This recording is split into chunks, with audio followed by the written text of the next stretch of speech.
Hey everyone, Ronnie here. We are going to look at light tension.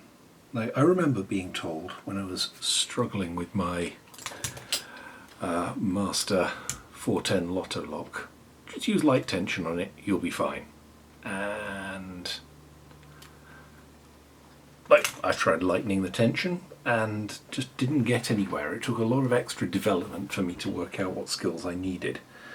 So, having developed them, I'm going to try to explain them in a way that a beginner like myself would understand.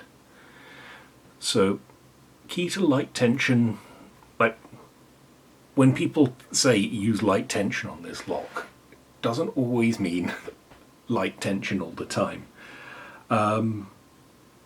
In my case, I found light pick pressure is often what's being asked for.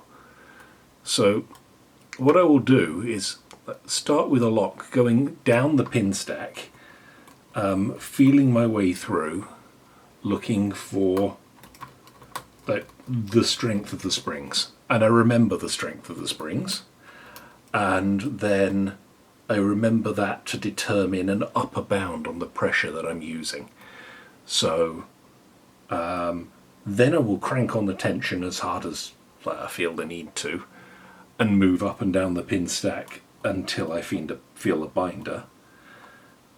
So I'm feeling movement there, I'm feeling a spring there, feeling a spring there, felt that spring.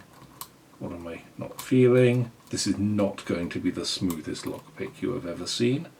This is going to be a beginner trying to explain what worked. There we have something binding.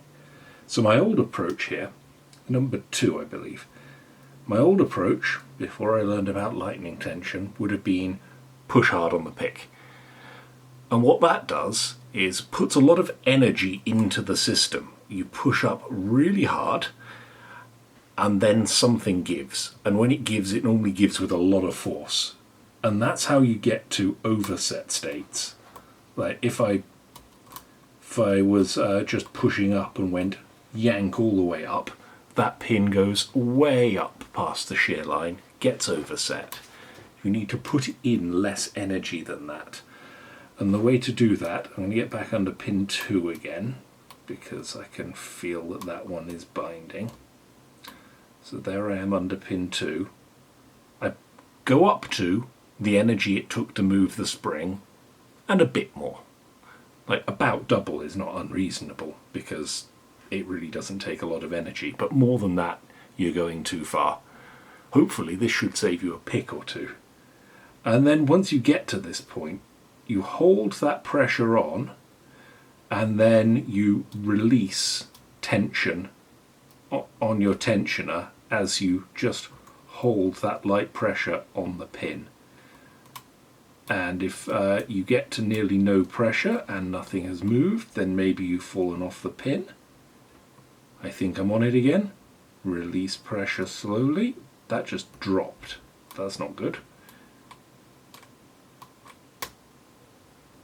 That is no longer binding there. We are on to 1.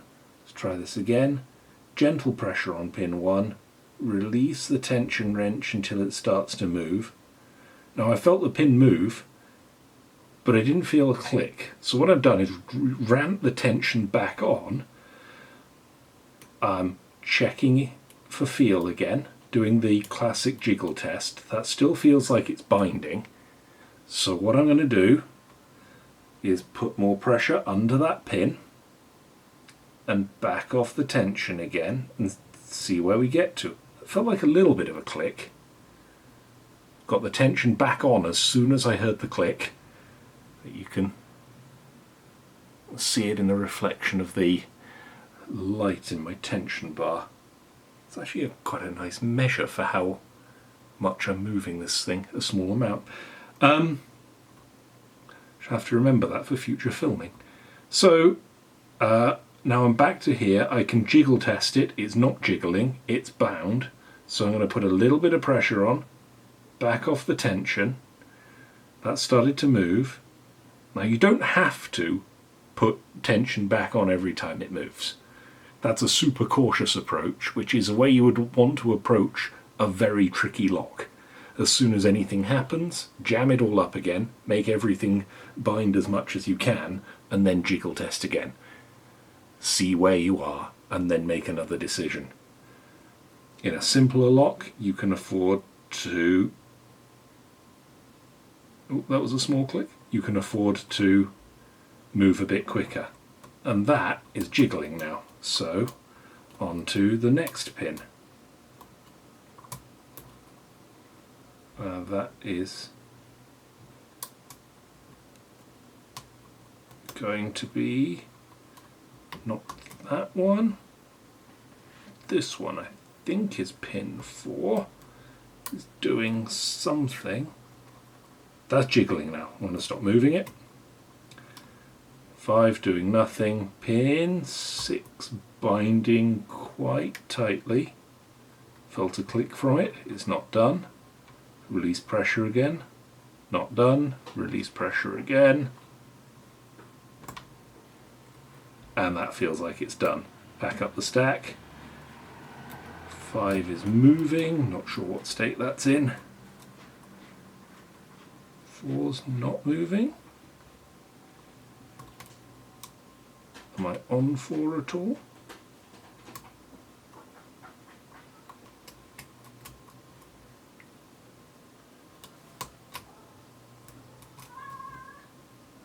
Hang on, that's a binder. Right back down here.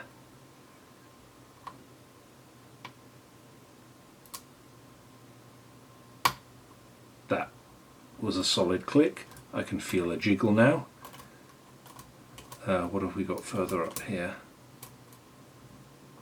That feels firmer than it should.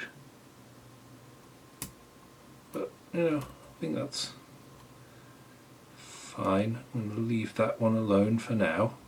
No need to overdo anything.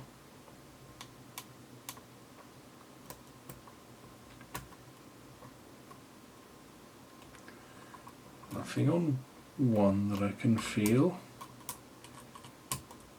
Nothing I can feel on 2. Or 3. Or 4. 5's the binder. Only a little. Gentle bind, but press gently. Release some tension.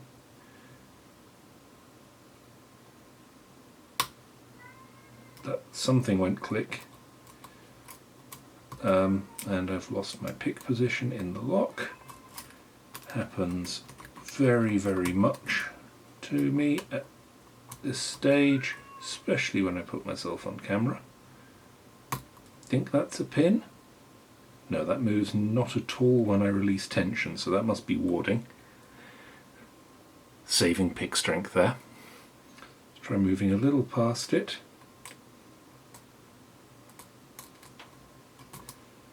I have run out past the pin, I think. There. Tracing my pick up and down the inside of the lock, feeling for the shape of the end of a key pin, that little point. When you learn to feel that with the pick, you get to know where the pin is and be sure when you are under it.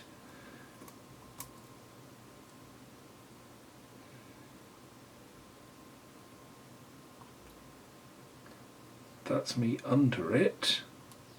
I'm sure of that. And now I am backing off tension. This one's a spool. And there we are. So that was something I wish I'd known about when I started picking. Hopefully it's useful to share now. Let me know if it helped you. Cheers folks.